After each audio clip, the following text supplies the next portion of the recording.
le monde a radicalement changé, les jeunes le savent. Quand on a 30 ans ou 40 ans et qu'on a la possibilité de s'expatrier, bah on le fait. Vous donnez beaucoup plus que la moitié de ce que vous gagnez au final à l'État.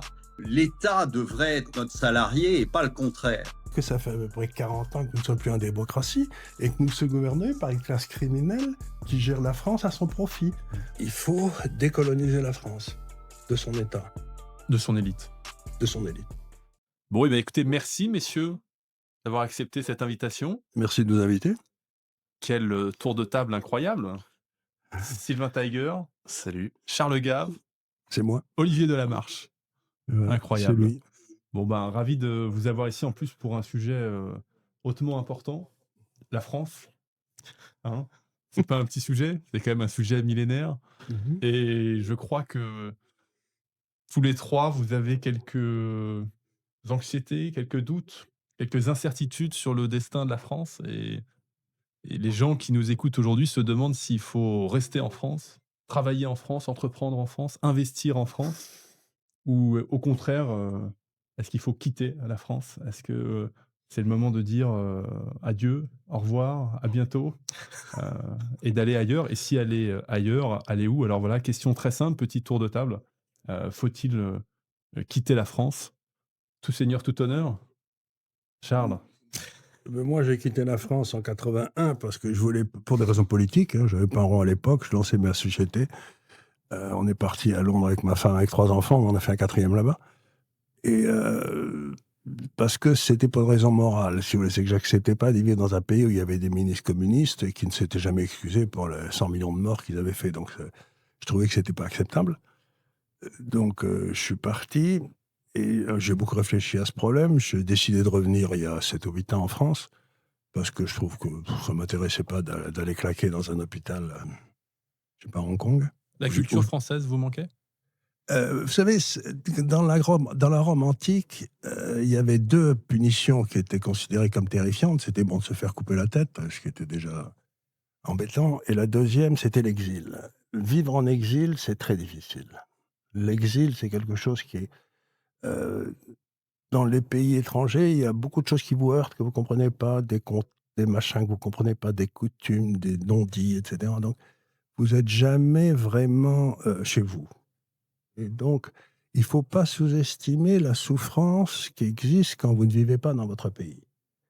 Ça vous rend plus fort, ça vous permet de vivre librement, etc. Mais c'est une souffrance. Donc, il ne faut pas s'imaginer que c'est facile. Donc, partir de France, oui, moi, là, c'est quand j'ai des tas de jeunes qui viennent me voir tous les matins, là, dans mon bureau, rue Copernic, et qui me disent, qui viennent me voir, qui m'ont vu sur les écrans, là, qui viennent me voir pour me parler, on leur offre un café, on discute. Et je leur dis toujours, vous savez, vous avez trois stages dans la vie. Vous avez le moment où vous êtes seul, vous pouvez vous battre, à ce moment-là, vous devez rester en France, parce que c'est sympa. Vous savez, moi, comme je dis toujours, je suis un vieux joueur de rugby. S'il y a des claques à mettre, on va y aller, c'est pas un problème. Puis vous avez l'âge où vous mariez, vous avez des enfants, et là, vous prenez le risque, en ayant marié et en ayant des enfants, d'élever des enfants dans un système éducatif, etc., qui est devenu complètement inopérant et mauvais. Et à ce moment-là, je crois que pour le bien des enfants, il faut partir. Puis quand vous arrivez à mon âge, vous n'en avez plus rien à foutre, vous pouvez rentrer. Mm. Donc pour moi, ça dépend de votre âge et de votre situation de famille. Si vous avez des enfants, oui, On a un devoir vous vis-à-vis avez de un ses devoir enfants. vis-à-vis des enfants. Faut pas les Le laisser, devoir, c'est le premier devoir, c'est vis-à-vis de vos enfants, de votre famille. Le deuxième devoir, c'est peut-être vis-à-vis de votre pays. Mais si votre pays ne peut plus assurer une éducation convenable à vos enfants dans un environnement stable, à ce moment-là, il faut se barrer. Même les écoles privées en France ne compensent pas. Oui, les écoles privées, elles sont très bien, si vous voulez. J'ai 2 petites filles qui ont été élevées dans les écoles privées, mais c'était très brillantes tous les 2. Elles sont toutes les 2 parties en Angleterre faire des études. Et comment dire? Il y en a à l'Imperial College, qui était, là, je crois, est la meilleure université du monde aujourd'hui. Oui, l'école privée, c'est bien, mais c'est devenu une course de reins. Quand j'étais jeune, si vous voulez, j'étais chez les jésuites à Amiens, où il y a eu un pensionnaire après qui s'appelait Macron, qui a plutôt échoué, mais enfin, ça, c'est autre chose. Et puis, il y avait, quand je suis parti pour aller dans une autre, mon père est officier, pour aller dans une autre affectation de mon père, je suis passé au lycée. Il n'y avait pas de différence entre les jésuites et les lycées à l'époque. C'était la même qualité, quoi. C'était pas de... Aujourd'hui, je sais pas si c'est une bonne chose d'élever des enfants dans un système où c'est une course de rats. Par exemple, vous commencez dans les grandes écoles privées avec 6 sixièmes et vous terminez avec une terminale, quoi. Mmh. Vous vous dites, oui, mais attendez, si j'en ai un qui est moyen, qui termine... moi, par exemple, j'ai redoublé ma quatrième, ma troisième et ma première. Je serais pas vraiment passé dans les meilleurs, quoi, je veux dire. Mmh. Donc, moi, j'aime les systèmes ouverts, j'aime pas les systèmes fermés. Bon, donc vous avez été le Victor Hugo de la finance alors, exilé, pour des raisons politiques et Oui, je suis de parti comme retour en ça. France, Et puis j'ai découvert que ça m'a permis de découvrir d'autres choses. J'ai passé la moitié de ma vie en dehors de France. Je suis né en Syrie d'ailleurs, à Alep, en 43. Mais ça m'a permis de découvrir quelque chose de très intéressant. Je suis parti de France, j'étais déjà dans la finance, hein, et je suis arrivé à Londres et je me suis rendu compte que dans la finance à Londres, tout ce qui n'était pas interdit était permis. Et je venais de Paris où tout ce qui n'était pas autorisé était interdit. Donc d'un seul coup, je me suis rendu compte de ce que c'était que la vraie liberté anglo-saxonne. C'est-à-dire, vous faites ce que vous voulez, à condition que ce ne soit pas interdit. Et donc, par exemple, à un moment, j'ai demandé à une grande société anglaise qui s'appelait Smith Williamson de remplir mes déclarations d'impôts parce que, comme d'habitude, j'y comprenais rien. Ils l'ont fait. Ils m'ont dit, mais Charles, si jamais vous faites quelque chose dans le domaine des impôts, etc., fiscal, et que vous ne nous prévenez pas, à ce moment-là, on ne signe plus votre déclaration d'impôts et vous aurez une vérification fiscale. À un moment, je suis revenu en France pendant 1 ou 2 ans. J'étais voir un conseiller fiscal qui m'a rempli ma déclaration d'impôts. Il m'a dit, il faut que vous la remplissiez vous-même. J'ai dit, vous ne la faites pas, et pourquoi vous ne la signez pas? Il m'a dit, parce que si je remplis une déclaration fiscale et que je la signe, ils vont me dire, ce gars-là, il a quelque chose à cacher, donc ils vont venir vous auditer. Donc, vous voyez la différence d'esprit entre les deux pays. Il y en a un qui respecte l'individu, et jusqu'à ce qu'on ait prouvé qu'il était coupable, il est innocent. Et en France, quand vous avez affaire aux administrations, on prouve dès le départ que vous êtes coupable, et prouver son innocence, c'est vachement difficile, hein. Présumé coupable. Donc l'éducation des enfants, L'éducation des la enfants, pour liberté. moi, c'est la déterminante numéro 1. Maintenant, vous avez des écoles qui sont, par exemple, si vous voulez aller en Asie, dans les 100 premières universités et écoles dans le monde, d'après les classements de Shanghai, il n'y en avait aucune en Asie il y a 30 ans. Aujourd'hui, il y en a 25. Donc, vous avez une montée en puissance de l'éducation en Asie qui est incroyable. Continuons notre tour de table. Olivier, même question, faut-il quitter la France? Si oui, pourquoi? Sinon, pourquoi? Alors, je vous dirais la même parle. C'est-à-dire que c'est pas une décision facile. Tout le monde ne peut pas le faire parce que situation familiale ou de travail ou autre, hein. Et donc, c'est loin d'être évident. Mais je trouve que aujourd'hui, c'est devenu une nécessité. C'est-à-dire, en fait, c'est de la légitime défense, hein. Contrairement à ce qu'on peut penser, la Suisse n'est pas un paradis fiscal, que la Suisse a perdu aussi sa neutralité, qu'il y a des choses qui sont loin d'être parfaites en Suisse. Mais d'un autre côté, quand vous payez des impôts, vous savez à quoi ça sert. Vous passez pas 8 heures sur un brancard aux urgences, hein, vous êtes pris tout de suite en charge. Enfin bon, il y a des choses qui fonctionnent. Ce qui n'est plus le cas en France. Et en France, aujourd'hui, vous n'avez plus rien qui fonctionne. Et surtout, vous avez perdu le, l'acceptation à l'impôt. Pourquoi vous le perdez? Tout simplement parce que vous constatez que ça ne sert à rien. C'est-à-dire que le pays sombre dans la pauvreté, que on ne réindustrialise pas, que vous payez toujours plus d'impôts et vous n'avez pas de service en face. Vous avez une éducation qui s'effondre. Vous avez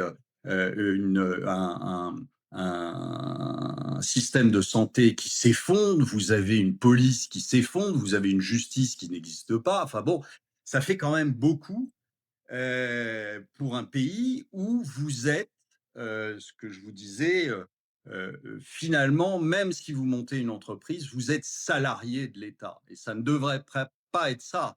L'État devrait être notre salarié et pas le contraire. Là, nous sommes salariés de l'État parce qu'avec tout ce qui nous pique, dès le départ, eh bien, vous donnez beaucoup plus que la moitié de ce que vous gagnez au final à l'État. Et ça veut dire tout simplement que vous êtes son salarié. Et c'est un peu embêtant aujourd'hui dans un pays qui se dit libéral, qu'on soit salarié de notre propre État. Noir constat, Olivier.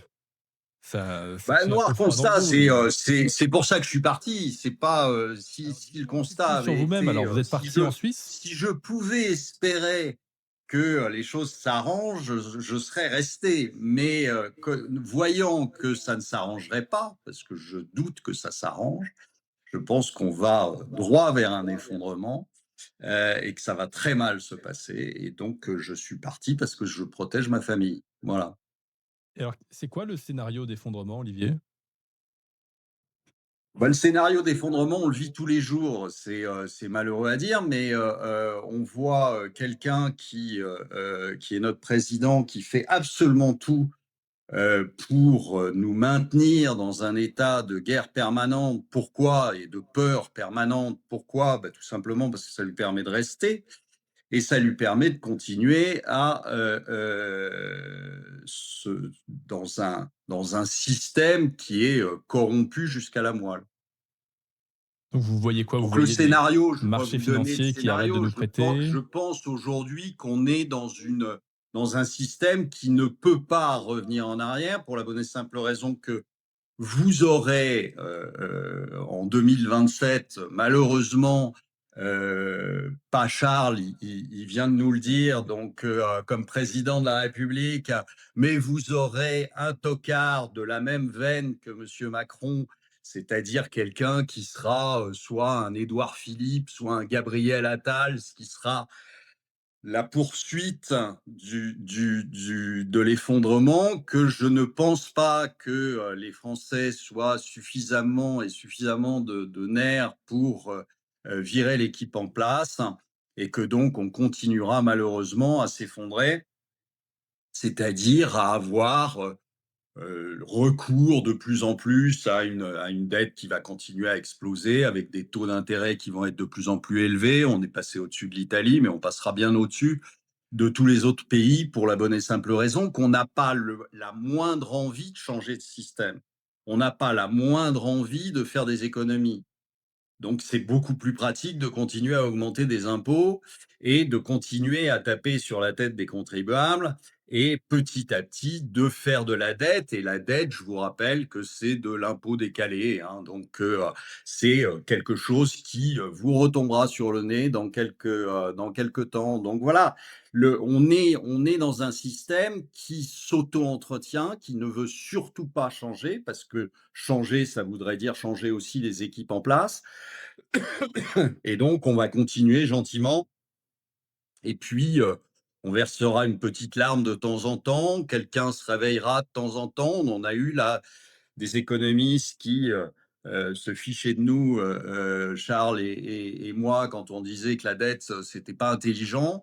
Et que ça finirait mal, hein, qu'on n'avait pas de croissance à mettre en face, que bon, tout ça, on se fichait de nous. Maintenant, curieusement, il y en a beaucoup qui retournent leur veste, hein, et qui se font les chevaliers pas de la table ronde, mais de la dette, hein. Et donc, voilà, enfin, on est dans un système, je vous dis, qui court à sa perte parce que, parce que finalement, on est dans un système infiltré par la gauche depuis 40 ans, 50 ans, et qui délite toute l'économie française depuis le temps. Bon, l'urgence est là alors, hein. Pour Olivier, c'est l'effondrement qui nous guette. On finit ce tour de table, Sylvain. Quel est ton point de vue? Comment tu vois les choses, toi qui es peut-être un tout petit peu plus jeunes autour de Un la tout petit peu plus table? jeune. Alors, Est-ce qu'il y a un peu plus d'optimisme, un peu ce plus qui est assez de... intéressant, c'est qu'on a en fait aujourd'hui réuni trois générations différentes. On a une première génération avec Charles qui est parti quand quand il avait à peu près mon âge, 30 ans, qui est revenu. On a Olivier en milieu de carrière qui est parti et qui reviendra pas, je pense, qui est fâché. Et on a moi qui a aujourd'hui 32 ans et qui suis sur le point de partir. C'est-à-dire que je prépare mes valises pour l'île Maurice en juillet prochain. C'est fait, hein, je suis en train de remplir les déclarations fiscales, exit tax, voilà, j'ai tout lancé. Et la question qu'on pourrait se poser naturellement, c'est pourquoi en fait est-ce que des jeunes partent aujourd'hui de France? Pourquoi est-ce que des entrepreneurs de 50-60 ans sont partis? Et pourquoi ces gens-là ne vont aller créer de la valeur ailleurs? Je vais parler de ma perspective et je vais peut-être détailler mon profil qui est le profil de beaucoup de jeunes en fait autour de moi, hein, de gens qui ont entre 30 et 40 ans et qui s'exportent. Ce qu'il faut comprendre, c'est qu'aujourd'hui, on vit dans une société qui est radicalement différente. On ne vit pas dans le monde des années 70. On est en 2025. Avec aujourd'hui la technologie de l'information, je peux avoir accès à une information aujourd'hui en France que j'ai potentiellement aux États-Unis et ce, depuis mon téléphone. Ce qui permet en fait de communiquer avec des millions de personnes. Je peux, en tant que Français, communiquer avec mes concitoyens en étant, par exemple, je vous dis une bêtise, basé au Mexique. Ça, c'est aujourd'hui. Dans le monde de demain, avec l'intelligence artificielle, on pourra traduire notre discours en français automatiquement dans d'autres langues, en anglais, en allemand, en chinois, que sais-je, ce qui permettra en fait à des millions de personnes, des milliards de personnes de communiquer. Et ça, c'est quelque chose qui existe déjà dans le monde de demain. Les intelligences artificielles sur Google, sur Meta et sur toutes ces choses-là commencent à travailler sur des fonctionnalités qui permettraient à nous, par exemple, personnes qui discutons autour de cette table, d'avoir notre contenu traduit automatiquement dans plusieurs langues. Et en fait, notre marché va exploser dans les années à venir. Et donc, dans ce contexte-là, où les économies en fait se sont ouvertes et où si tu veux la mobilité des citoyens partout dans le monde a explosé. Aujourd'hui, tu peux prendre un billet d'avion et te déplacer. Je te rappelle qu'il y a 20 ans, prendre un billet d'avion, ça coûtait quand même cher. Tout le monde ne pouvait pas partir de France en prenant un billet d'avion. Il y avait un certain luxe. Les gens économisaient. Aujourd'hui, avec 50 euros, vous faites un Paris-Berlin. Je veux dire, ça n'existait pas avant, d'accord. Donc, le monde a évolué et des barrières qu'il y avait à l'entrée avant, qui retenaient les gens, qui faisaient qu'ils ne pouvaient pas s'expatrier. Ces barrières aujourd'hui n'existent plus. Et donc, un jeune aujourd'hui en France qui est formé a la possibilité, si tu veux, d'exercer dans plusieurs juridictions. Il peut partir. Les jeunes aujourd'hui en France parlent quasiment tous anglais, d'accord. Même si je sais qu'en Europe, on fait partie des moins bons élèves, hein, d'accord.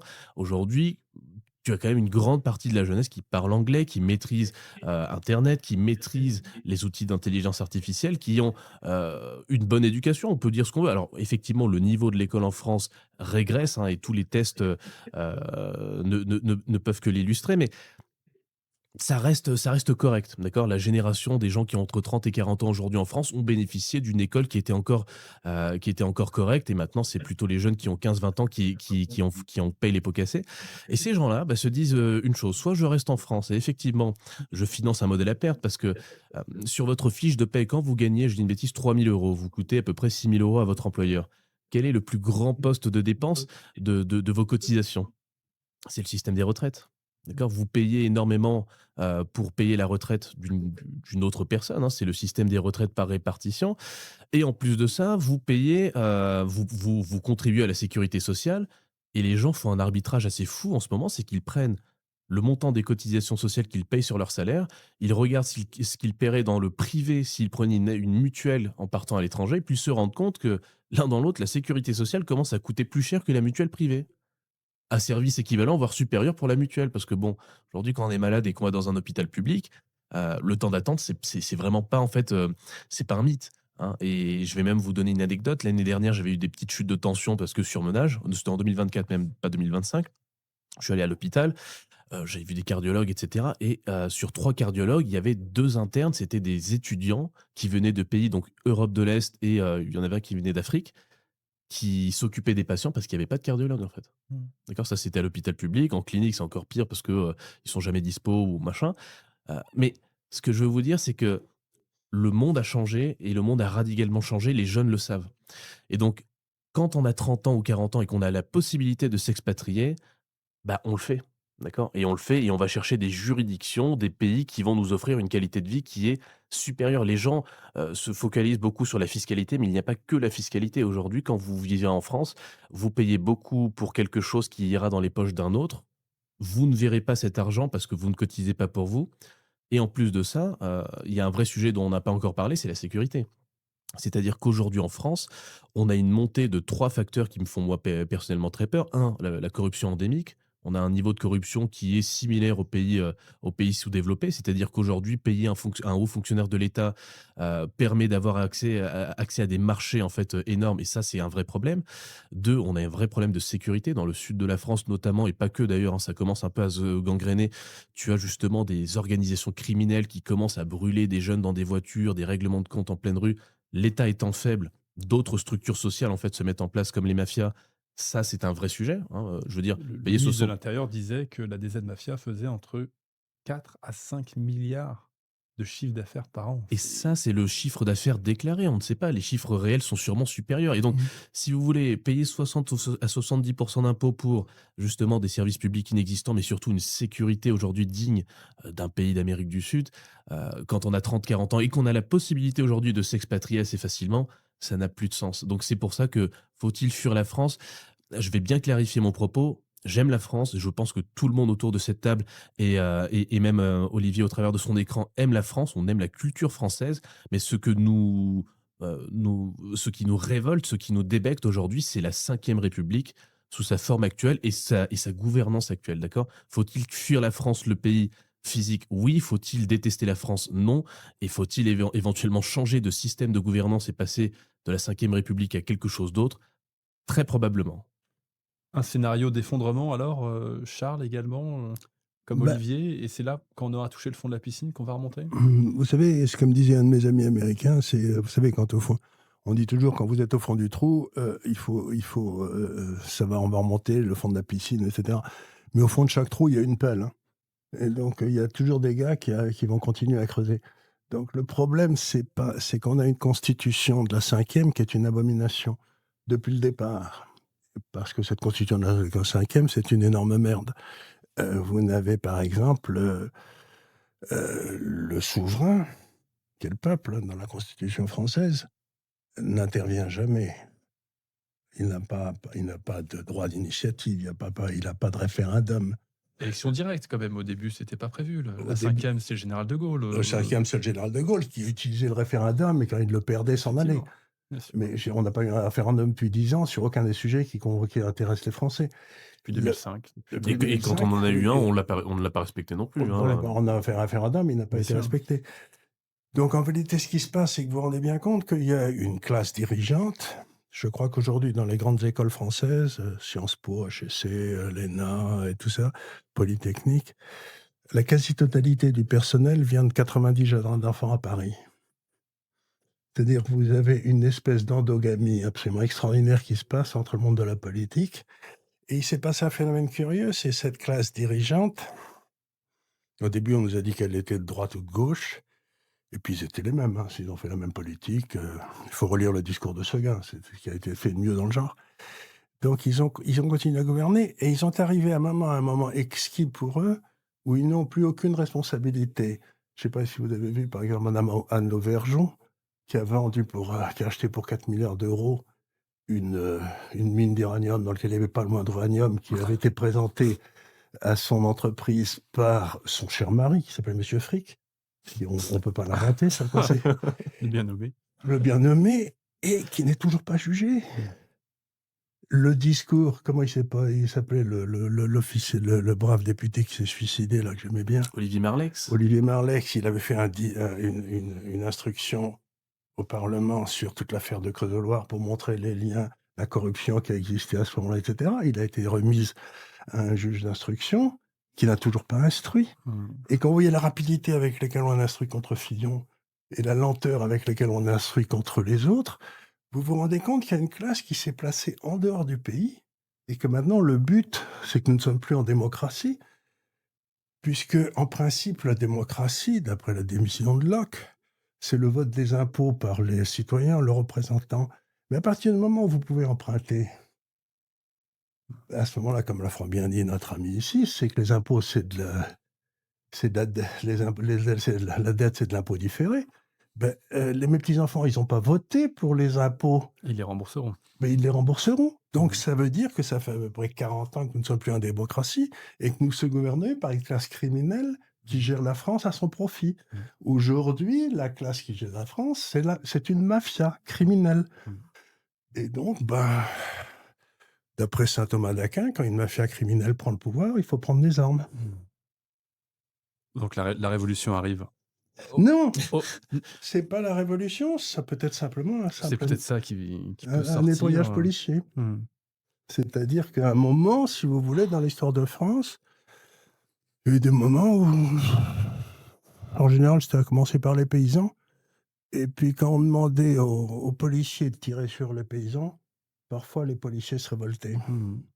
La Donc garde nationale, voilà, qui tournent Kazakh. exactement. Donc peut-être à un moment, les CRS, ils vont se retourner à la place de taper sur les types, ils vont aller taper sur l'Élysée.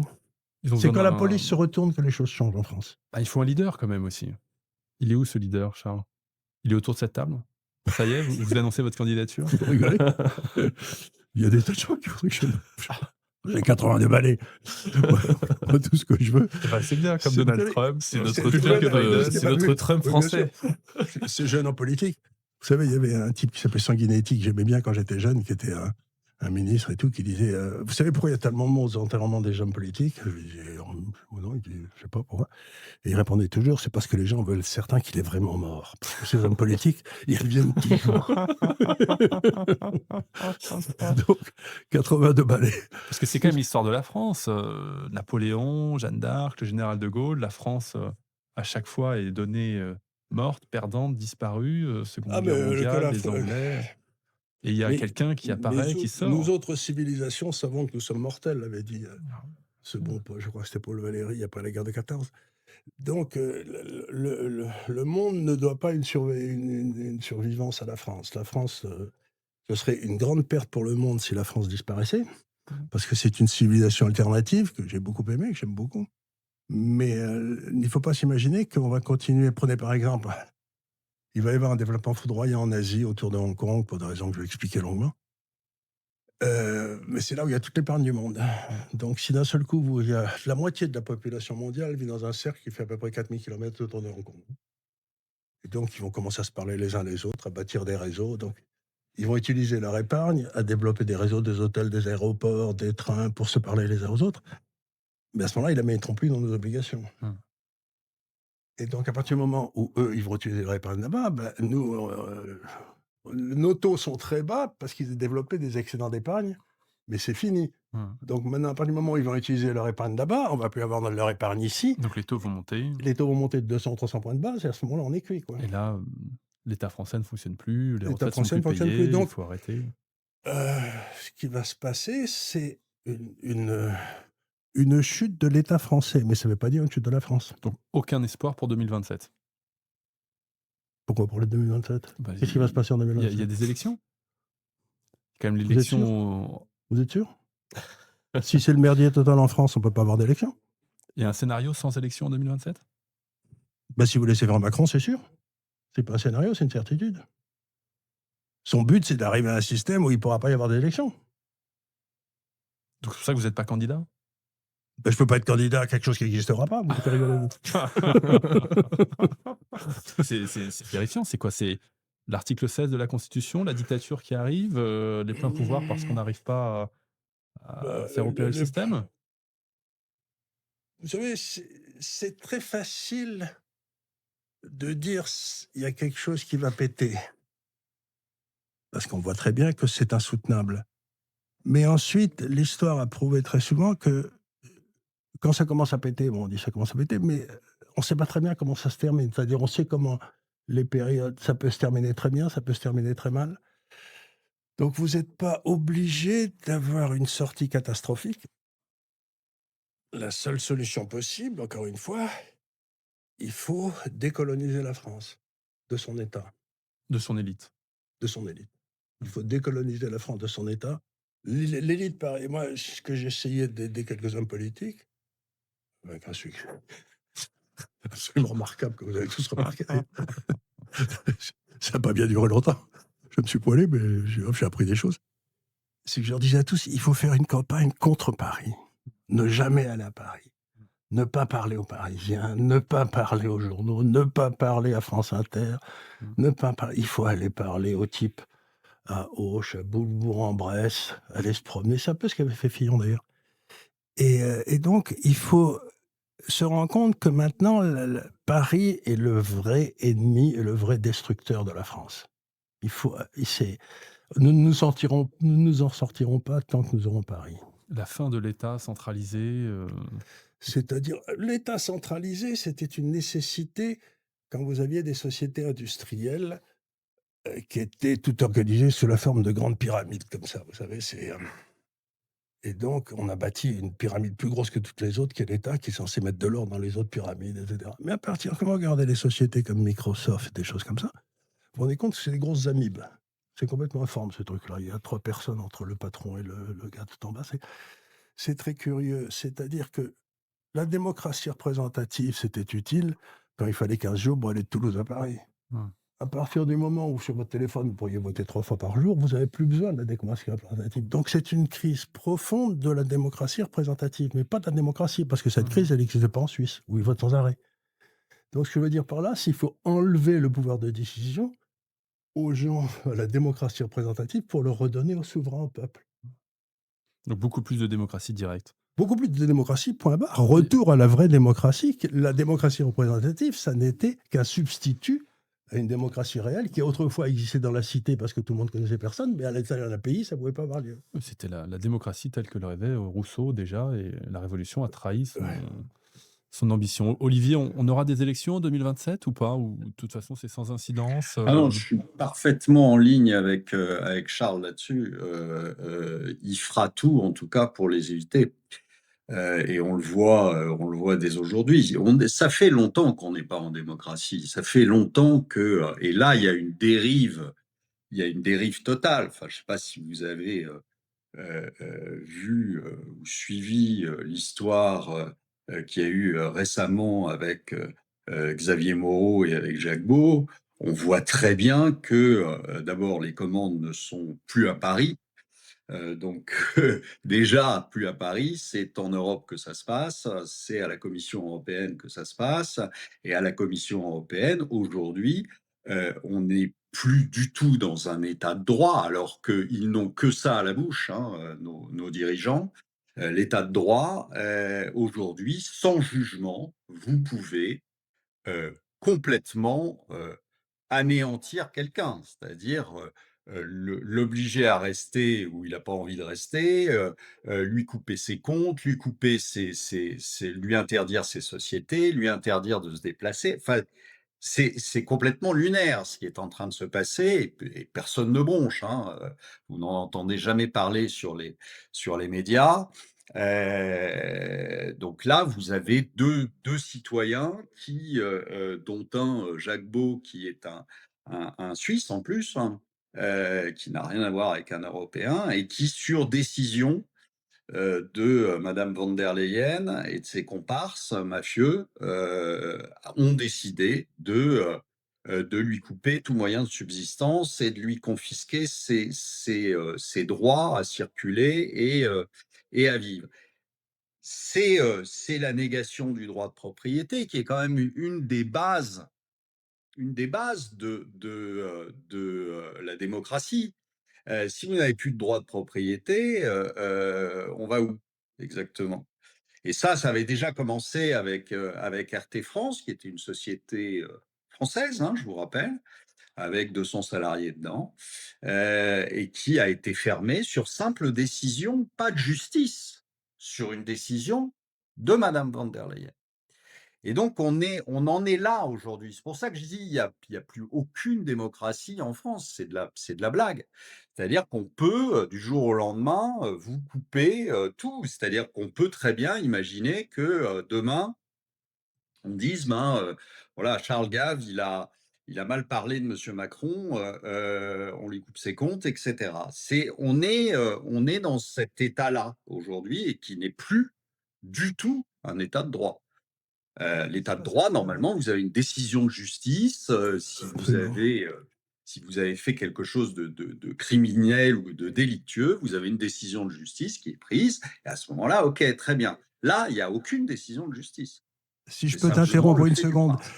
il s'est passé un phénomène qui m'a sidéré, moi, personnellement, c'est le truc de Thierry Breton. C'est-à-dire que les Américains ont dit, comme Thierry Breton était à l'origine de toutes ces tentatives de limitation des droits individuels, ils ont dit, Monsieur Thierry Breton, nous ne lui accordons plus de visa aux États-Unis. Mais Thierry Breton, c'est l'archétype de loin du seigneur, du technocrate de service qui a toujours ruiné tout le monde et qui est passé d'échec en échec en étant promu. Ça a été un désastre depuis le début de sa carrière, ce cher homme. Eh bien, cet homme, maintenant, est interdit d'États-Unis. Vous vous rendez compte ce que ça veut dire? C'est-à-dire que maintenant, l'un des grands serviteurs de la Commission de Bruxelles est interdit parce qu'il ne respecte pas la liberté de parole.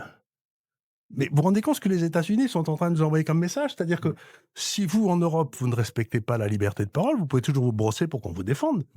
On ne va pas défendre des gens qui sont des totalitaires. C'est-à-dire que l'Europe est en train de devenir un système totalitaire. Et c'est quand même extraordinaire. On n'aura pas de président Gave, mais si on avait un président de la marche, qu'est-ce qu'il ferait le président de la marche en 2027? Alors déjà, vous n'aurez pas de président de la marche non plus puisque, ma femme m'a dit que si je faisais de la politique, elle divorçait. Donc, comme je la connais depuis longtemps, que je m'y Faut suis choisir habitué, entre que la j'ai pas France du et tout la envie de France. divorcer, je ne me présenterai pas aux élections présidentielles. Voilà, donc, fin de l'histoire. Mais ma question, Donc, c'est les solutions. Les solutions, elles sont faciles. Hein. J'interromps la vidéo 1 minute pour vous parler de notre guide Bourse. Il est actuellement en kiosque. Des premiers pas au premier million, comment investir en bourse. J'en profite aussi pour vous dire qu'il y a des liens cliquables dans la description de cette vidéo pour pouvoir vous abonner à nos revues. À très bientôt. Merci beaucoup. Alors Charles, Ben, les solutions, elles sont faciles, si vous voulez. Je les ai déjà données dans une émission. C'est que vous avez, il faut une semaine. C'est-à-dire, vous avez à peu près 1400 hautes autorités, grands conseils, etc. où ils mettent toutes les crapules du régime et qui sont payés à ne rien foutre, etc. Vous les supprimez tous. 130 milliards d'économies. C'est déjà bien, ça. c'est pas mal. C'est déjà pas mal. Et ça sert strictement à rien, tous ces trucs-là. Vous supprimez le Conseil constitutionnel, vous donnez le droit de vote, vous le remplacez par un référendum d'initiative populaire. Parce que, comme le disait De Gaulle, le Conseil constitutionnel, c'est le peuple. Hein. C'est pas une série de 5 gars dont la moitié ont d'ailleurs des... ils ont des casiers judiciaires. Vous savez, pour faire partie du Conseil constitutionnel, il faut un casier judiciaire, ça fait partie. Alors, vous pouvez pas avoir un casier judiciaire et être gendarme, mais vous pouvez, Roland Dumas, Juppé, ils ont tous des...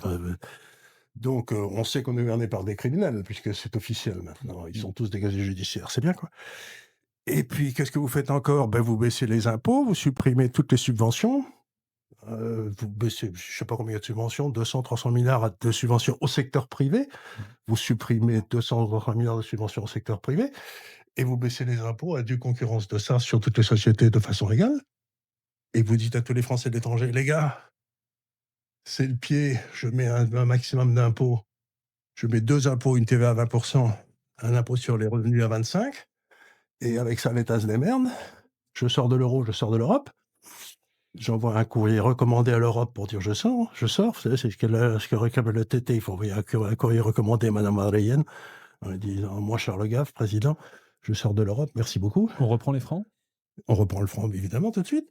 Et on dit, vous savez quoi, comme c'est quand même le pays le plus inventif au monde, dès le moment où on n'aura plus ces connards à Paris qui vous empêchent de travailler, vous seriez très con de le vendre, le franc, parce que il monte par rapport à l'euro. Ça devient un franc suisse, mais un franc français, quoi. Il devient un franc suisse et vous dites, je verrai la France comme la Suisse. Et à ce moment-là, vous êtes parti pour un tour. Et vous fermez les nains, vous fermez tout ça. Il y a On fait aucun quoi du problème. système de retraite qui coûte le plus cher? À ce moment-là, ce que je dis, je vais faire un calcul très très compliqué. D'abord, je vais dire, vous savez pourquoi on a décidé que la retraite, il fallait la prendre à 60 ans? Qui l'a décidé? François Mitterrand? Non, c'est Bismarck. Ah. Bismarck, D'accord. qui en 1870, a dit, bon alors, il a dit, quand est-ce que les ouvriers allemands meurent? 60 ans. 60 ans. Il a dit, bon, on va mettre la retraite à 60 ans, comme ça ne nous coûtera pas cher. Manque de peau, maintenant on vit jusqu'à 80. Alors on a un gros problème. Donc il faut dire: «Vous prenez votre retraite si vous voulez. Vous n'êtes pas obligé de la prendre à 60 ans». Quand je pense qu'on a mis à la retraite des gars comme Raoult, tout comme celui qui avait trouvé le truc sur le sida, là, je sais plus comment il s'appelait, Mmh. le professeur, et qu'ils ont été ensuite partis aux États-Unis pour, foutez bien la paix aux gens, la retraite, vous la prenez quand vous voulez. Mais elle est toujours, collectivisée? C'est toujours un système par répartition? Bah, ce que vous faites à ce moment-là, c'est que vous créez l'université de l'épargne, vous créez des fonds OK, donc et on vous dites: «Chacun, vous vous démerdez chacun pour ses votre mains. retraite». On est d'accord, OK. Il y a Je pas de comprends. raison que l'État s'occupe de la retraite. Ouais. Un État qui vous dit: «Je vous garantis un revenu disponible, indexé sur l'inflation» et cetera, dans les années qui viennent, C'est un mensonge, c'est un mensonge, c'est Madoff. bien sûr. Donc Mmh. oui, bah, vous sortez de Madoff, quoi. Mmh. Vous dites: «Les gars, on vous a vendu des Alors, calembredènes». ceux qui ont cotisé et qui votent, beaucoup, les retraités, ils vont avoir du mal à l'entendre quand même Bah, de parce toute façon, qu'eux ils la ont toucheront pas. Alors, moi, on se comprend. j'attendrai peut-être pour devenir président qu'ils se rendent compte qu'ils toucheront rien. À ce moment-là, ils seront peut-être revenus à un de meilleurs sentiments. D'accord. Sylvain, des solutions pour la France? Des solutions pour la France? Écoute, l'effondrement. Non, mais les solutions, il y a, je pense, 2 chantiers monumentaux qu'on n'a pas abordés, en fait, et qui sont, à mon avis, nécessaires. Le premier, en fait, c'est la corruption. C'est-à-dire que en réalité, il y a beaucoup et tu le vois, hein, vu que tu es quand même, issu d'une formation avocat, il y a énormément de réglementations qui sont créées, mais qui sont créées artificiellement pour placer, en fait, pour créer de l'emploi, fictif. C'est-à-dire qu'on met des réglementations inutiles dans des secteurs qui sont, l'énergie, l'industrie, la finance. On est obligé du coup de prendre, je dis une bêtise, des conseillers, des experts comptables, des avocats. On nous impose un certain nombre d'employés, mais qui n'ont pas une vraie valeur ajoutée, en fait, hein. Et tout ça pour, au final, que l'utilisateur final paye plus cher son produit. Ce que je veux dire par là, c'est que le premier chantier à régler, c'est la bureaucratie et la corruption en France. Tu as une place financière une place financière, tu as une place qui s'appelle Singapour, qui a été dirigée par un dirigeant extraordinaire qui s'appelle Lee Kuan Yew et qui, quand Singapour a été viré de la Malaisie, en fait, tu sais, il faisait partie de la Malaisie, puis en fait, ils ont été sortis. C'était une île où il y avait pas grand-chose. La première chose qu'il a faite, c'est qu'il a attaqué son système, en fait, administratif et il s'est débarrassé de la corruption. Il a ensuite dirigé Singapour, lui-même, hein, un petit peu d'une main de fer, mais la vraie leçon, c'est que déjà pour démarrer sur de bonnes bases, il faut en fait nettoyer le système de l'intérieur. Donc c'est-à-dire prendre aujourd'hui, comme disait Charles et comme disait Olivier, toutes les administrations et vraiment peut-être créer un département en fait anticorruption. C'est-à-dire vraiment prendre des gens dont si tu veux l'envie profonde, c'est de servir la France et de trouver toutes les failles, tous les détournements de fonds et d'identifier ces personnes. La deuxième chose à faire, et ça, je suis désolé, ça va pas forcément plaire à tout le monde. Je sais pas si vous avez vu ce qui s'est passé en Chine avec le maire de Pékin. On a retrouvé des coffres où il y avait des lingots d'or, des comptes en banque où il y avait des milliards d'euros. Donc apparemment, cette personne aurait, très probablement, bénéficié de largesses dues à son poste. Il a été condamné à mort. D'accord? Et ça, c'est un signe fort. Qu'est-ce que dit la Chine? La Chine dit: «Si vous vous engraissez sur le dos du contribuable, voici la punition extrême». D'accord? Est-ce que ça veut dire qu'il n'y a pas de corruption en Chine ou pas? Ça, c'est un autre sujet. Il y en a un petit peu partout, mais ce que je veux dire, c'est que l'État envoie un signal fort. Aujourd'hui, il faut envoyer un signal fort en France. C'est-à-dire qu'aujourd'hui, on peut trahir la France, on peut prendre ses actifs stratégiques, les vendre aux étrangers. Et ce que disait Charles avec cette histoire-là de Monsieur Frick ou Madame, je sais plus qui dépense des milliards d'euros et aucune conséquence, ça ne peut pas passer en fait. Si tu veux redresser la France, la solution numéro un, identifier ceux qui font n'importe quoi et surtout qu'il y ait un vrai coup, mais pas un coup, c'est-à-dire voilà, une peine de prison de 10 jours, tu vois, ou de Avec 20 jours. sursis, et cetera. Voilà, pour ensuite sortir un magnifique livre. Non, ce qu'il faut, c'est avoir une vraie, il faut que les gens soient skins in the game, en fait, tu vois? Il faut qu'ils aient leur peau en jeu s'ils font n'importe Et il quoi. faudrait aussi que, bah, il y a quelque chose, c'est que, celui qui s'occupait des retraites, là, le double maître au début, comment il s'appelait, le gars qui s'occupait des retraites au début avec, qu'on avait mis là, il faisait 2 mètres de haut et tout, je sais plus son nom. Il touchait 13 retraites de l'État. En tant que haut fonctionnaire. Comment peut-on toucher 13 retraites de l'État? On ne peut toucher qu'une retraite de l'État parce qu'il n'a pas fait le boulot de 13 mecs. Donc la première des réformes, dans le cas des retraites, c'est de dire: «Vous êtes gentil», parce qu'une grande partie des déficits vient du déficit des recettes étatiques. C'est de dire, comme De Gaulle, qui est parti avec président de la République quand il a donné sa démission, il a touché sa retraite de colonel puisqu'il n'était pas général, il était colonel, il avait été nommé, au titre spécial, donc général. Donc encore une fois, il ne peut y avoir de retraite pour un employé de l'État qu'une seule. Et un homme comme Hollande qui touche 350 000 € de retraite par an, c'est-à-dire si vous faites un petit quintal, moi je suis un pauvre entrepreneur, hein, dans le besoin. Mais On faut va tout faire un appel aux dons d'ailleurs, oui, hein, oui, pour d'ailleurs, aider, je vais Charles. faire Vous un pouvez, truc, vous pouvez un truc là, vous cotiser allez via tous le lien en m'envoyer des pognon. description. 350 000 €. Mais pour que je touche 350 000 par an, garanti par l'État français, indexé par l'État français, il faut que j'ai un capital d'au moins 35 millions d'euros. Vous Ouais. voyez ce que je veux dire? Ouais, ouais. Donc, il faudrait imposer ce bon Hollande sur 35 millions de capital virtuel qu'il a et qui va passer à sa veuve après. Vous voyez ce que je veux dire? C'est-à-dire que ces gens-là traient l'État à leur profit, Mmh. mais de façon érotée. Quand j'étais jeune, les grands fonctionnaires, les hauts fonctionnaires de l'État, les moines soldats, les Guillaumin, les Delouvrier, etc., ils étaient d'une honnêteté scrupuleuse. Aujourd'hui, tous les hauts fonctionnaires que je connais ont des niveaux de vie très supérieurs aux miens Mmh. et avec une fortune considérable. Parce qu'on les a mis dans une société qui était nationalisée, on leur a donné des stock options, on a vendu ça à je sais pas qui, à des Espagnols ou à des Américains. Ils ont touché des impôts qui ont été touchés à Londres pour pas payer d'impôts dessus. Donc aujourd'hui, vous n'imaginez pas la corruption de la haute fonction publique. Mmh. Et encore une fois, il y a 70 000 fonctionnaires qui touchent plus de pognon que le président de la République français. Mmh.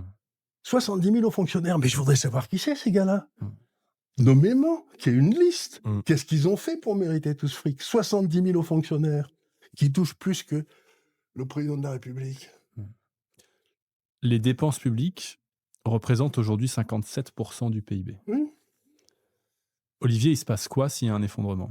C'est-à-dire qu'on a quand même 57% des petites entreprises, des Français, des personnes physiques, personnes morales qui dépendent de cette redistribution ou corruption. Euh, c'est quoi le C'est ce que je scénario vous pour eux? disais, c'est ce que, où je vous disais que même si vous créez une société aujourd'hui, vous êtes un salarié de l'État. C'est ça que je disais, c'est en fait, vous payez tellement, par rapport à votre valeur ajoutée, à ce que vous créez que, vous n'êtes pas un entrepreneur, vous êtes un salarié et donc vous dépendez de l'État. Et c'est pour ça d'ailleurs que, malheureusement, ce système depuis un bon moment ne change pas. Bah, c'est parce que finalement, tout le monde vit de l'État, qu'il soit dans le privé ou dans le public, tout le monde dépend de cet État et donc tout le monde, même inconsciemment, a envie que ça dure. Et donc il vote pour que ça dure. Moi, j'ai été effaré en 2022 de voir, les gens qui recommençaient à voter Macron parce que, à la limite, en 2017, bon, vous viviez dans une grotte, vous ne saviez pas qu'il existait et tout d'un coup, vous vous êtes dit: «Ah bah tiens, c'est une bonne idée de voter Macron». OK. Mais en 2022, vous avez eu le covid. On était déjà, passé, par le covid. On était déjà passé par les gilets jaunes. On avait vu ce qu'était la gestion de Macron. Bah, les gens, ils ont voté pour Macron. Et donc, en fait, on s'aperçoit que les gens ont envie de continuer. Et c'est ça qui fait peur, parce que ça veut dire quoi? Bah, ça veut dire qu'en 2027, si ça se trouve, on recommencera. Alors ça sera peut-être pas, Macron, peut-être que Macron aura trouvé, la solution pour, rester, comme monsieur Zelensky reste, président. Il va nous mettre en guerre pour ça. Peut-être que, mais s'il y a un vote je suis pas certain du tout que les gens ne recommenceront pas. C'est-à-dire continueront pas à voter pour ce système-là. Vous n'avez plus aujourd'hui, vous en apercevez tous les jours, vous n'avez plus aujourd'hui de réelle opposition. Pourquoi?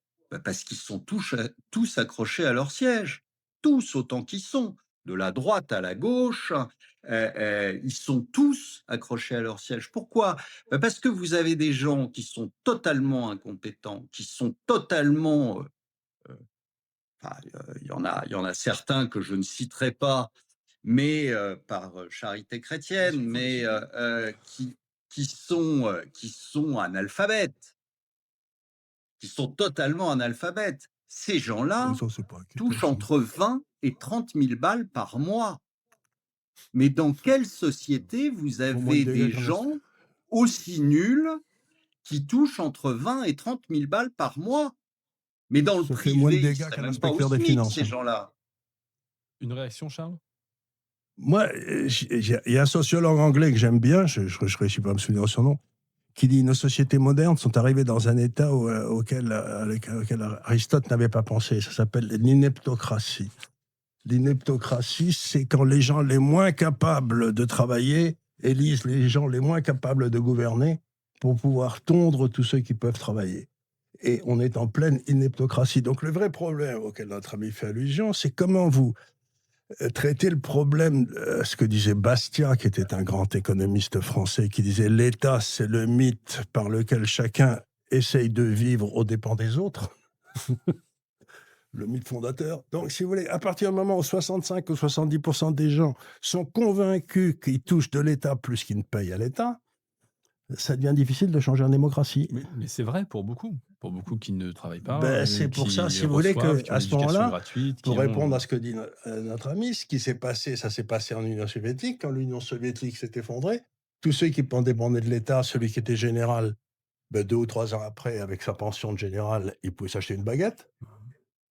Et puis celui qui se débrouillait tout seul, il vivait très bien. Donc j'essaie de dire à tous les gens qui nous écoutent, si vous investissez en France, si vous investissez dans la société française, le critère numéro 1, c'est qu'il faut qu'il n'ait aucun contact avec l'État. Mmh.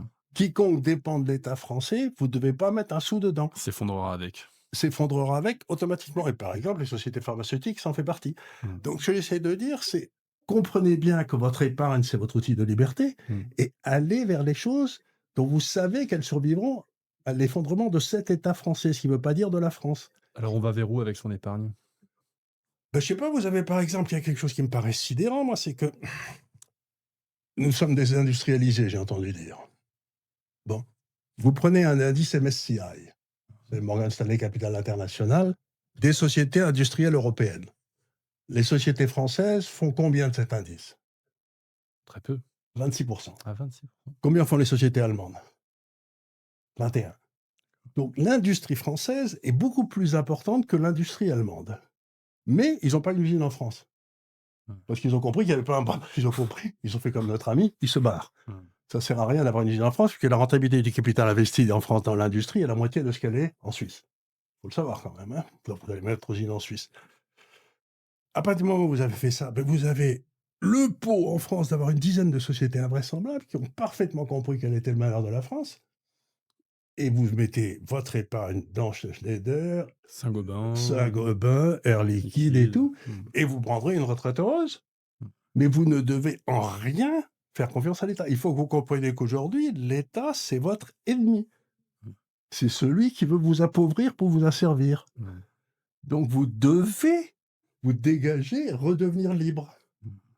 Et même si ça passe par un appauvrissement. Avec Donc, vos sources de revenus, vos investissements. vos investissements, et quand je pense qu'il y a encore suffisamment de couillons, il y a 2000 milliards dans les assurances vie qui achètent de l'État français, des obligations de l'État français. Et moi, j'ai des copains dans les dîners en ville où je suis de moins en moins invité, je me demande pourquoi d'ailleurs, mais enfin, je suis de moins en moins invité, qui me disent: alors Charles, qu'est-ce que je dois faire de mon épargne? Alors je leur dis: bon, ben, pourquoi tu te fais du souci?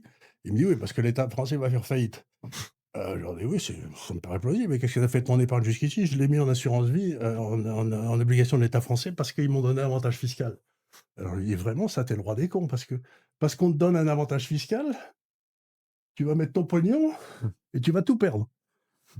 Donc, la connerie de la bourgeoisie française est telle qu'elle ne peut pas résister à un petit avantage fiscal. Ils en peuvent plus de bonheur. L'idée d'investir dans la liquide, c'est très spéculatif. Acheter une obligation française, c'est très bien, parce qu'on va vous donner un avantage fiscal qu'ils vont vous enlever dès qu'ils en auront besoin, d'ailleurs, c'est sûr ça. Donc, si vous voulez, apprenez à devenir libre. Débarrassez-vous de vos besoins maladifs que vous avez de cet État. Redevenez des citoyens, redevenez libres, cessez d'être des sujets. Faut aller chercher un autre passeport? Non. Moi, si vous voulez, j'ai vécu en Angleterre beaucoup, 25 ans. J'ai été fasciné par les élites anglaises, qui sont passionnantes. est atterré par le peuple anglais qui est con à mourir. Et en France, vous avez un peuple qui est passionnant et des élites qui sont cons à mourir. Et j'arrive pas à comprendre pourquoi. Je crois que la différence, c'est le rugby. Il y a un peu... Il faut investir que dans les pays qui jouent au rugby. Faut investir où alors, Sylvain? Alors moi, j'aimerais compléter un peu ce qu'a dit notre ami Charles. Pour être libre, je pense qu'il faut raisonner d'une façon un peu différente.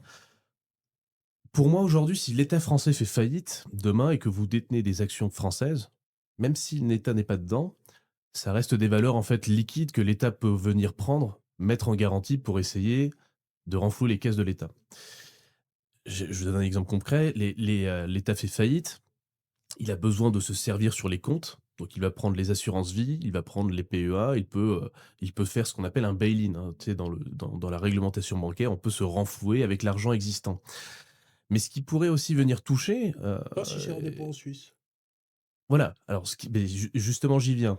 Ce qui pourrait toucher, c'est que si tous vos actifs sont sur les marchés cotés via des intermédiaires, même français, ça ne règle pas ça ne règle pas le sujet parce que je suis l'État français, je fais faillite. Gaspard a un super portefeuille titres, LVMH, magnifique, une très belle société. Il a 1 million d'euros de titres de LVMH. En fait, si tu veux, c'est une classe d'actifs qui est saisissable, que je peux rapidement liquider sur le marché ou mettre en collatéral pour moi augmenter et assainir le bilan de la France. D'accord? Pour moi, la vraie parade qui permet si tu veux, de, de se protéger de la faillite de l'État français, c'est d'investir dans l'économie réelle son argent. Et comment est-ce qu'on investit dans l'économie réelle son argent? C'est très simple. Vous prenez votre portefeuille titre, votre argent, voilà, vos 500 000 euros, 1 million d'euros, et vous investissez dans des entreprises en direct, soit en dette, vous faites du private credit, soit vous faites du private equity. Pourquoi? Parce qu'en fait, vous mettez une barrière juridique entre vous et l'État. L'État, si demain il fait faillite, est-ce qu'il va saisir le portefeuille d'1 million d'euros de notre ami Gaspard, 1 million d'euros d'LVMH pour assainir son bilan, ou est-ce qu'il va prendre les 1 million d'euros de Sylvain, investis en private credit dans des PME à l'autre bout de la Terre, au Moyen-Orient, en Asie ou même en Suisse? Bah, il va prendre le portefeuille titre de Gaspard parce qu'il peut le liquider facilement. Un contrat obligataire, d'accord, une feuille où il y a marqué je vous dois 10% d'intérêt pendant 36 mois, personne n'en veut. Enfin, qu'est-ce qu'il va en faire, l'État? Donc, si vous voulez, pour moi, je pense qu'il faut aussi réfléchir sa stratégie différemment. Le seul inconvénient avec ce système, c'est que vous le faites dans une monnaie.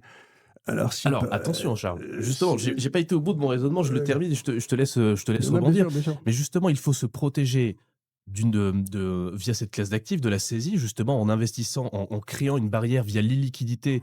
Et si tu veux, tu complexifies le recouvrement et la saisie de ton capital, et il faut surtout le faire dans une devise forte, à savoir soit le dollar américain, soit le franc suisse. Le dollar américain, je sais que tu as quelques réserves, Charles, il me semble. Pour moi, aujourd'hui, quand tu regardes ce que font les États-Unis, le dollar a encore au moins une bonne dizaine d'années devant lui, tu vois? Et donc ça Le reste Venezuela va se mettre à payer en donc dollars ça américains reste, quand si même, tu même veux, si la planche aujourd'hui à billets une va monnaie, tourner. ça reste une monnaie alternative. Tu peux pas mettre toute ton épargne en dollars de Singapour, en francs suisses ou autre parce que aujourd'hui la tuyauterie financière internationale est libellée en dollars. Donc en fait, tu te fermes à tout. Donc tu es Non, non, obligé non, non, de tu te fermes aujourd'hui, si je peux me permettre, hein. C'était le cas il y a encore 10 ans, mais aujourd'hui, avec ce qui est en train de se passer au Moyen-Orient, dont on n'a pas parlé, là, le changement d'alliance avec l'Arabie Saoudite qui va vers la Turquie et non plus vers les Émirats Arabes Unis. Et puis surtout, ce qui se passe, c'est qu'aujourd'hui, les Chinois sont en train de mettre au point un système de paiement internationaux basé sur les swaps entre banques centrales. On n'a absolument plus besoin de dollars. Donc, c'est déjà en place partout en Asie.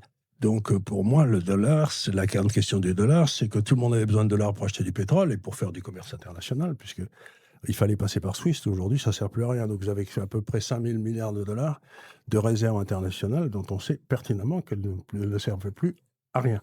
C'est fini. Elles ne servent plus à rien. Vous avez un excédent de réserves aujourd'hui des banques centrales.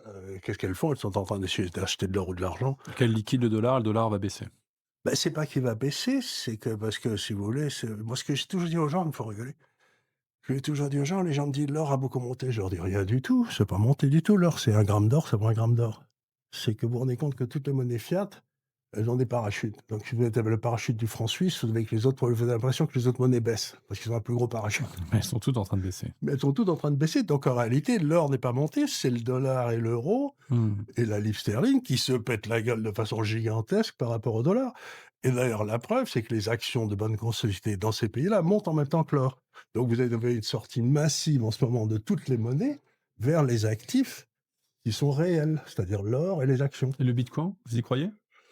Le bitcoin, c'est à peu près la seule chose c'est une tentative de créer une monnaie qui, pour la première fois dans l'histoire, qui ne soit indexée ni sur un État, ni sur l'or. Et donc, c'est très intéressant parce que c'est indexé sur la confiance qu'ont les bitcoiners que ça a de la valeur. Et en étant un bon, C'est ce qui est le cas de toutes les monnaies quand même, non, les 10 €, j'ai confiance que ça a de la valeur, c'est pour bah, ça vous que je vous avez l'accorde. parce que si vous n'achetez pas l'euro, on vous coupe la tête et on vous met en A prison. a après Charles, le bitcoin, c'est pas enfin, je pense qu'on peut pas forcément le considérer comme La une question, est-ce monnaie, que c'est une comme une réserve de valeur ou pas? Oui ou exactement. non? Pour moi, c'est pas vraiment une classe d'actifs qu'on peut regarder comme comme une monnaie, mais plutôt comme un actif, une matière première numérique, en fait, hein. Ça C'est une les réserve gens de veulent en faire un équivalent or. Bah, le souci, c'est qu'aujourd'hui, on voit, en fait, que ça n'est pas une réserve de valeur. La volatilité est beaucoup trop forte, hein, Mais aujourd'hui. c'est normal, ça, c'est pas une nouvelle réserve de valeur quand elle le prend, sa volatilité est très forte au début, ce qui ne veut pas dire que le risque est fort. Ce que j'essaie de dire, c'est que dans toutes les monnaies, ces machins, numériques là, le bitcoin, c'est le seul qui soit bien bâti parce que, quelque chose n'a de la valeur que si une majorité de gens pensent que ça a de la valeur. La valeur, ça n'a pas de support objectif. Ça n'existe pas. La valeur ne peut être que subjective. Donc à partir du moment où les gens pensent que le bitcoin a de la Non, bien valeur, sûr. Le il a de la vrai valeur, moi intérêt ça de me gêne pas. Bitcoin, à la limite, le vrai intérêt de Bitcoin, c'est justement ce qu'ils appellent le self-custody. C'est en fait, c'est de On sortir peut du partir avec. système bancaire classique. C'est-à-dire que si l'État fait faillite, l'argent est à l'abri, en fait. Le Est à gars qui avait l'abri du sans bitcoin au Liban, ils s'en sont sortis. exactement. C'est le vrai intérêt du Bitcoin, c'est la débancarisation. C'est un outil de débancarisation comme le private credit, comme l'or, comme toutes ces choses-là, en fait, qui permettent de sortir du système classique et qui, si demain la France fait faillite, bah, la France n'ira pas se saisir. Faut trouver ta clé, ton mot de passe, ça va être très compliqué, quoi. Olivier, où est-ce qu'on investit alors? En bitcoin, en or, en francs suisses, en dollars américains, en pétrole? Non, alors, je dirais que, je suis, aligné sur Sylvain là-dessus. C'est-à-dire que, moi aujourd'hui, je travaille essentiellement en private credit, en secondaire de private equity et cetera en évitant, absolument, la France et même l'Europe, hein. Pourquoi? Parce que, je vous ai dit tout à l'heure, vous n'avez plus de droit de propriété en France, donc à partir de ce moment-là, c'est compliqué d'aller investir en France. Ça a été, et je pense que notamment les discussions qu'il y a eu sur, vous savez, sur la saisie des avoirs russes, est catastrophique pour l'investissement, en Europe.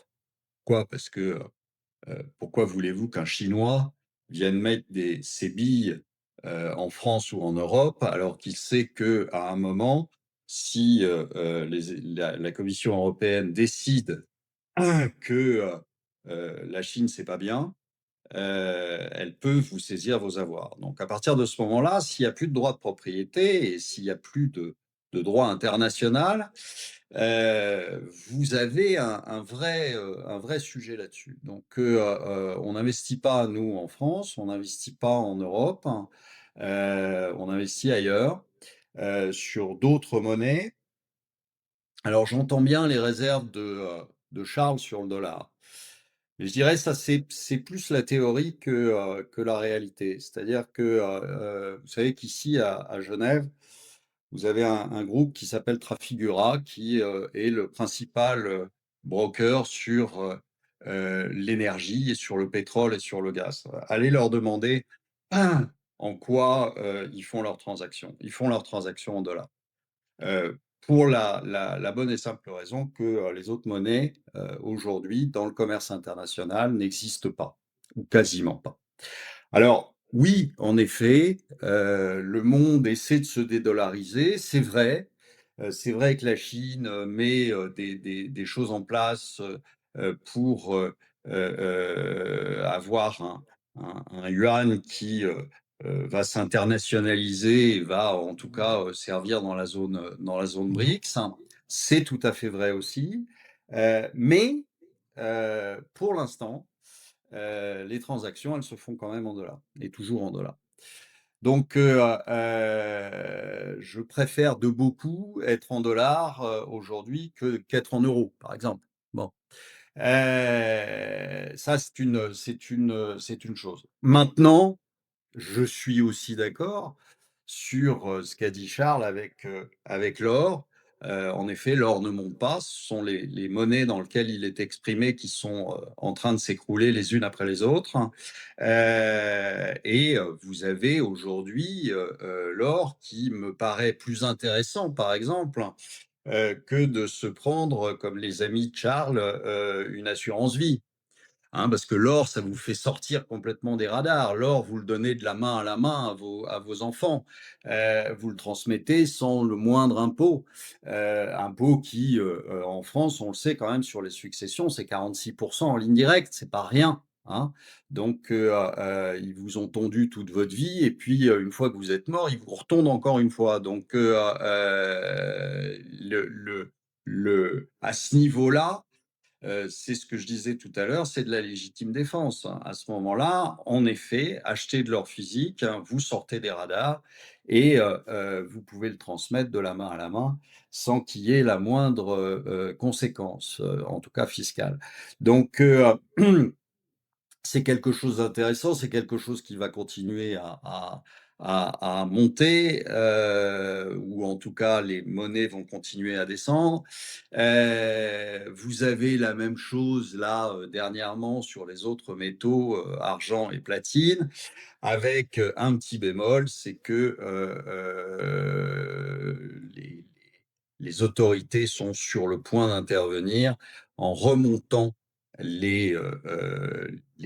en diminuant le levier, en remontant les dépôts, les déposits pour, jouer sur l'argent et sur le platine. Ils ont, commencé le 12 décembre, ils vont continuer et à ce moment-là, vous aurez un recul, principalement sur l'argent et sur le platine qui ont trop enfin, monté trop vite. C'est pas qu'ils ont trop monté, c'est qu'ils ont monté trop vite. Donc, à ce moment-là, continuer à acheter du physique, c'est mieux, et c'est plus sain que d'acheter du papier, qui est, lourdement manipulé, toujours par les mêmes banques, JP Morgan et compagnie. Donc voilà, mais aujourd'hui, c'est vrai que, alors si, la majorité aujourd'hui des stratégistes dans les banques, vous disent que de toute façon, tout va bien se passer au premier trimestre, hein. Comme c'est une majorité et qu'il y a un consensus, moi je serais assez méfiant à partir de février parce que, comme, les consensus, marchent rarement, je pense qu'en effet, là, pour le début d'année, on démarre en fanfare, alors que ça n'a absolument rien à voir avec, la réalité des perspectives qu'on pourrait avoir économiquement parlant, ni sur l'Europe, ni d'ailleurs sur les États-Unis. Et donc, on fait encore une fois le grand écart entre, la réalité, entre la valeur et le prix. Hein, ça fait, bien 15 ans qu'on est d'ailleurs, totalement déconnecté entre valeur et prix. Valeur de l'économie, hein, vous regardez, vous n'avez qu'à prendre un graphique avec le PIB mondial et vous prenez le graphique de la capitalisation mondiale et vous allez voir qu'il y a un sacré grand écart depuis que les banques centrales principalement délivrent en, faisant tourner la planche à billets. Donc, vous avez un écart, gigantesque aujourd'hui.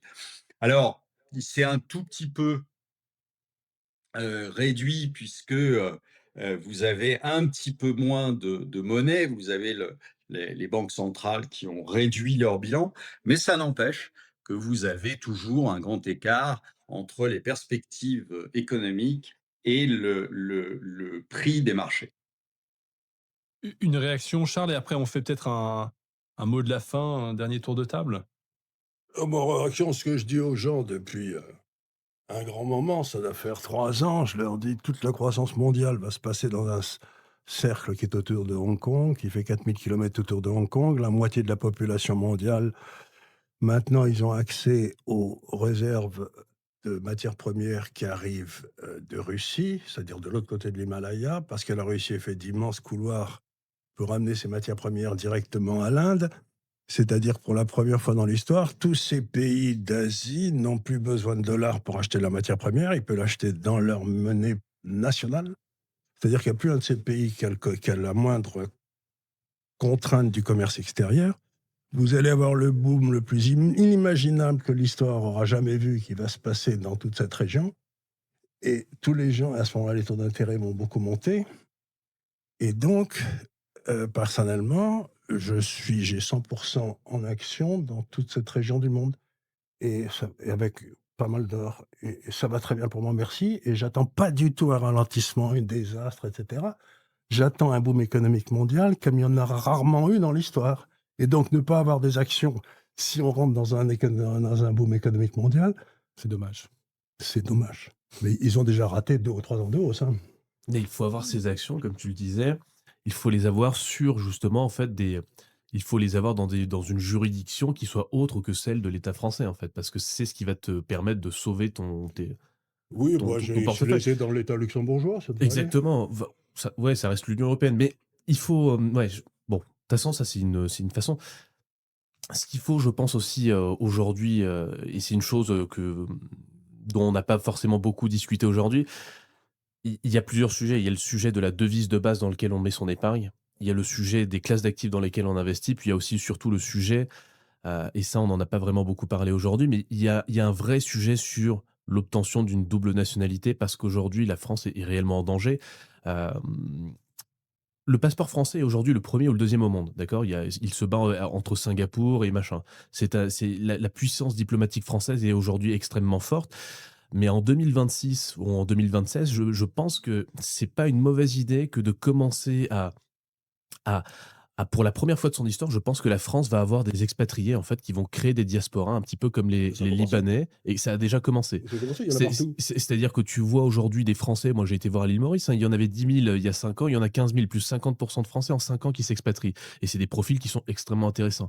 Tu as le même mouvement aujourd'hui à Hong Kong, tu as le même mouvement aujourd'hui aux Émirats Arabes Unis, c'est assez jeune, hein, enfin, c'est les gens de mon âge, 30-40 ans, qui créent une Mmh. espèce de clan Mmh. français qui sont ultra ambitieux qui vont là-bas. Et en fait, ce que je disais, c'est que un Serge Dassault aujourd'hui français, ça n'existera plus dans le monde de demain. C'est-à-dire que le Serge Dassault de notre génération, de la mienne en tout cas des années 90, il ne va pas développer une superbe entreprise en France et faire monter tout le pays avec lui. Le Serge Dassault de ma génération, il sera peut-être aux États-Unis, il sera peut-être à Hong Kong et il va justement développer de superbes entreprises à l'étranger. Donc en fait, en France, on forme des talents, on exporte des talents et on importe l'innovation que nos propres talents créent à l'étranger. Pour vous donner un chiffre concret, je vous pose la question, messieurs, combien vous pensez que la France forme d'ingénieurs par an? Je sais pas, Je sais plus, je crois qu'on était entre 70 à 100 000. Dans le même temps, je crois que le chiffre exact en Chine, c'est 2 millions par an. oui. D'accord? Je veux juste vous donner une ordre d'idée, c'est-à-dire qu'en fait, Mais les centres d'innovation mondiaux vont être en BYD Asie. BYD a plus d'ingénieurs, dans BYD que dans toute l'industrie automobile européenne. Exactement. Et en fait, si tu veux, quand tu as une production massive d'ingénieurs en Chine, en Inde, d'accord? Automatiquement, même si la qualité de ces ingénieurs, si on veut discuter, est moins bonne que celle formée en France, les 70 000 Français sont ultra qualifiés, et cetera. Dans les millions d'ingénieurs qui sont produits en Asie de l'Est, tu as forcément, la force, enfin, tu vois, tu as un effet nombre qui fait que, dans tous les cas, le pôle d'innovation va se développer de l'Europe de l'Ouest à l'Asie de l'Est, en fait. Et C'est même pas du Sud-Est, de l'Est. ce qui va se passer, c'est comme ils sont beaucoup plus compétitifs, qu'ils ont des excédents monstrueux, qu'ils n'ont pas de dette, etc., c'est qu'on va avoir une hausse structurelle de leur monnaie par rapport aux nôtres.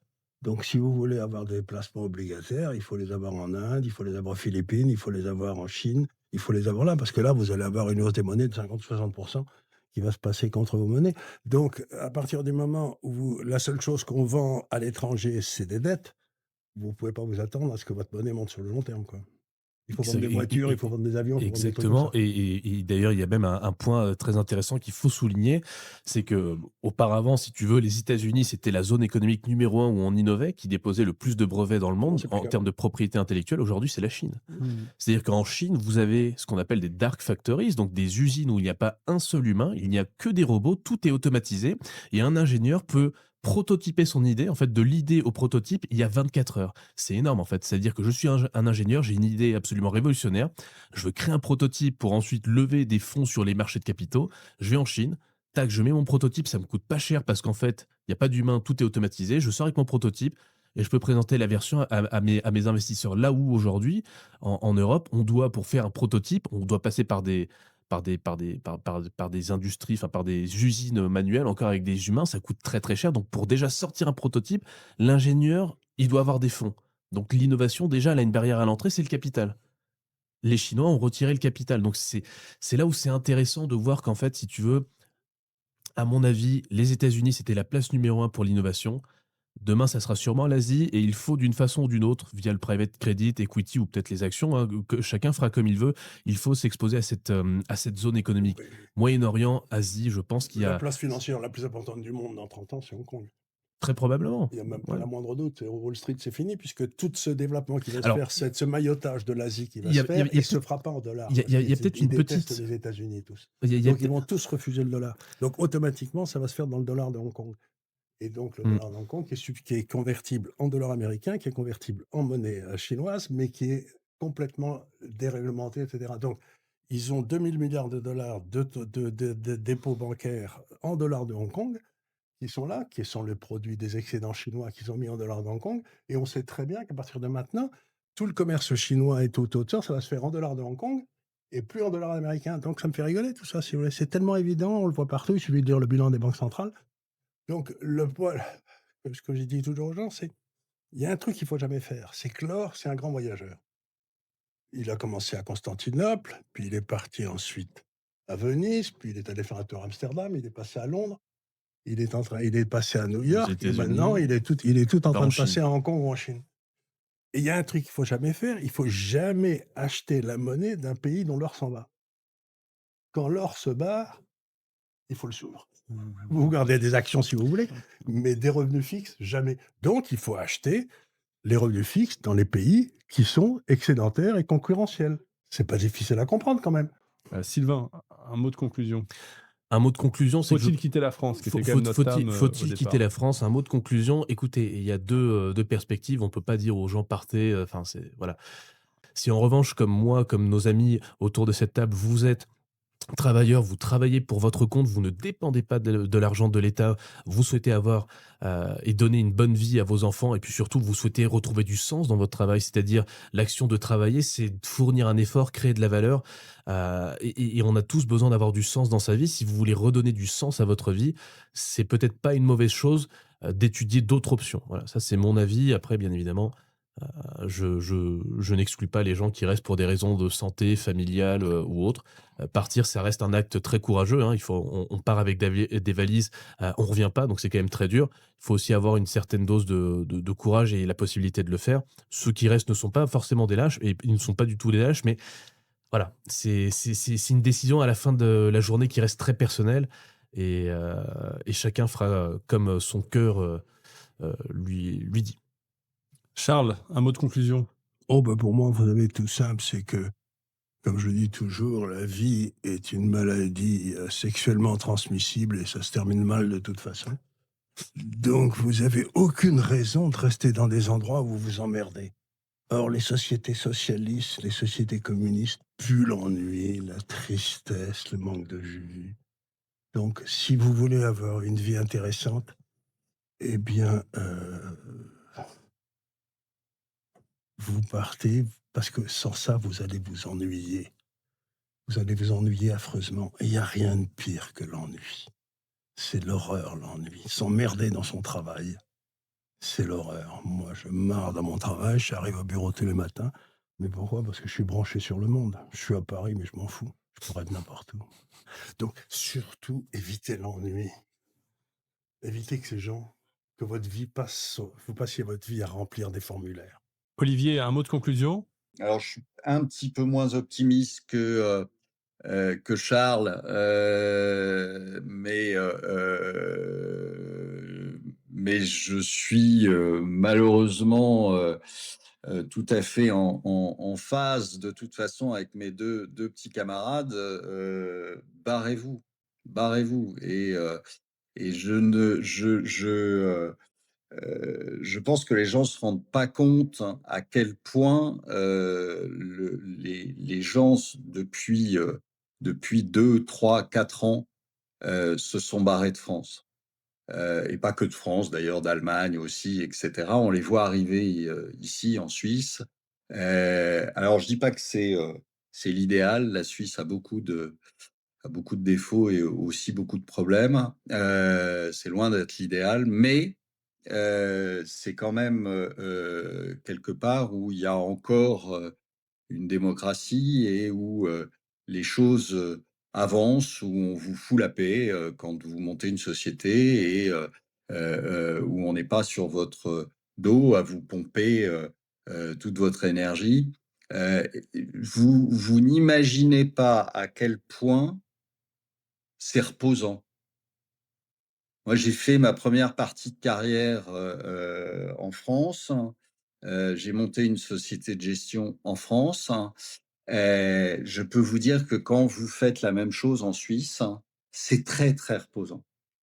C'est beaucoup moins stressant. Vous avez des rapports normaux avec l'administration qui ne vous considère pas comme un escroc parce que vous gagnez de l'argent. Vous pouvez discuter avec eux.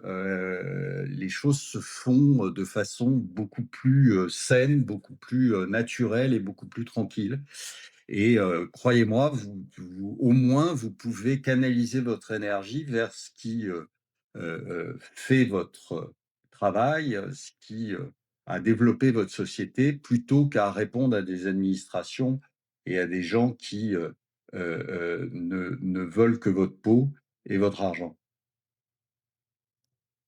Eh ben, c'était passionnant. Merci à vous. À très Merci, bientôt. merci de nous avoir invités. Merci.